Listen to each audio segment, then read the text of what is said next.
Just going into a random street in a city like Bangkok, Thailand, we can already see the impact globalization has had on some places.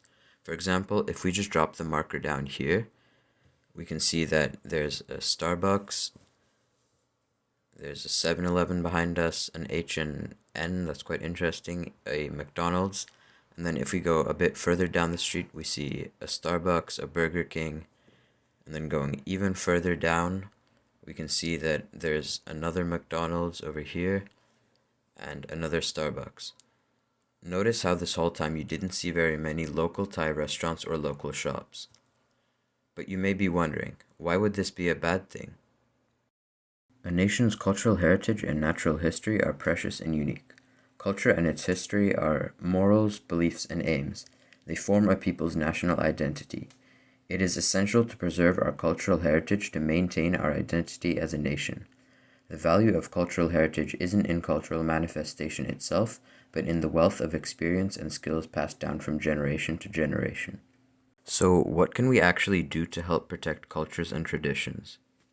To protect your own culture, you can have a family dinner once a week where you eat local foods from the country you are from. This will help make sure your family does not fall behind on local traditions you may used to have. Another thing you can do to help preserve other cultures is to practice sustainable tourism. It is important to visit cultural heritage sites, even if they are endangered, to contribute to the local economy. But you must also make sure to respect local culture and not to damage the sites or litter around them.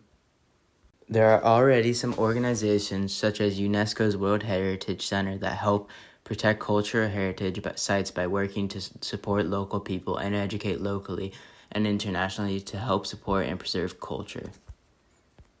It is possible to become a UNESCO partner and get involved in conservation activities, World Heritage promotion, mobilization of resources, and financial support. In conclusion, cultural preservation is vital. It preserves a sense of unity and belonging among people of a specific community.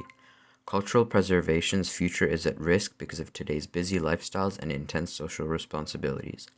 Above all, sharing your cultural heritage is the best way to preserve it. Thank you for listening.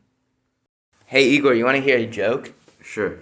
What is the truest definition of globalization? What is it? Princess Diana's death. How come? An English princess with an Egyptian boyfriend crashes in a French tunnel driving a German car with a Dutch engine driven by a Belgian who is drunk on Scottish whiskey, followed closely by Italian paparazzi on Japanese motorcycles treated by an American doctor using Brazilian medicines.